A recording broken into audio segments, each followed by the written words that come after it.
Hello students, तो कैसे हैं आप सभी लोग। तो मेरे प्यारे बच्चों, आज लेके आ गए हैं हमारे इस खूबसूरत से चैनल पे, जिसमें हम बात करने वाले हैं class 7th chapter number 11 mathematics का। यस, मैथ का चैप्टर नंबर 11 एक्सरसाइज 11.2 का क्वेश्चन नंबर 2।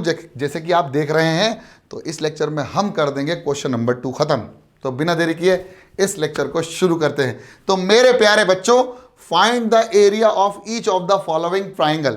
तो सबसे पहले तो आपको पता होना चाहिए कि एरिया ऑफ ट्राइंगल क्या होता है। तो अगर बात करें एरिया ऑफ ट्राइंगल की, तो एरिया ऑफ ट्राइंगल होता है half into base into height. अगर मैं किसी भी ट्राइंगल की बात करूं, तो मान लीजिए हमारे पास ट्राइंगल है और इस ट्राइंगल में ये ABC नाम का ये ट्राइंगल है। इस पे हमने अगर परपेंडिकुलर ड्रॉप किया जो कि 90 डिग्री का होगा, तो उसी को हम बोलते हैं हाइट, और ये जिस पर वो गिरता है उसको हम बोल देते हैं बेस।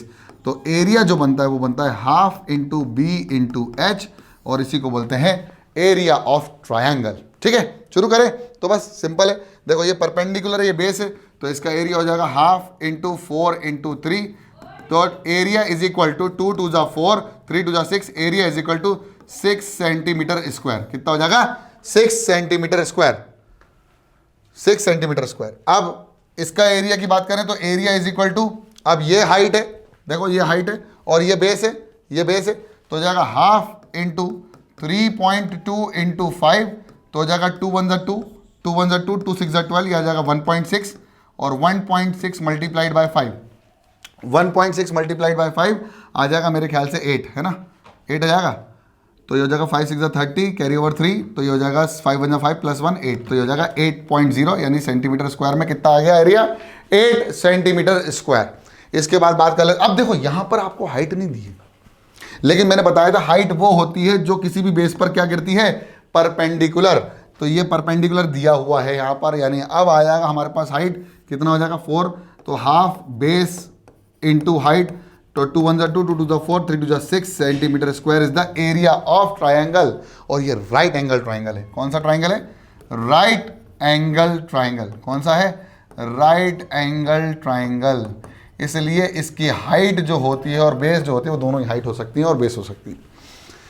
इसके बाद अगला क्वेश्चन, हाँ अगला क्वेश्चन बड़ा इंपॉर्टेंट है, ये इसको ज्वाइन किया हुआ था, लेकिन ये अब देखो ध्यान से, ट्राइंगल सिर्फ इतना है, ये जो बना रहा हूं ना, ये है ट्राइंगल, इतना सा ट्राइंगल है, ठीक है ना। तो अगर देखा जाए तो ये है ए, ये है बी और ये है सी। अब यहां पर ये जो बन रहा है वो क्या बन रहा है? हाइट। ठीक है, अब ये ट्राइंगल के बाहर है तो कोई दिक्कत वाली बात नहीं है, परपेंडिकुलर अगर बाहर भी होगा तो चलेगा, कोई इशू नहीं है। ठीक है, तो ये परपेंडिकुलर है। अब आप बोलोगे सर बेस कितना होगा? ये होगा क्या? बेस ये नहीं होगा, बेस जो साइड होगा वही होगा। तो साइड की वैल्यू कितनी है? 3, और हाइट कितनी है?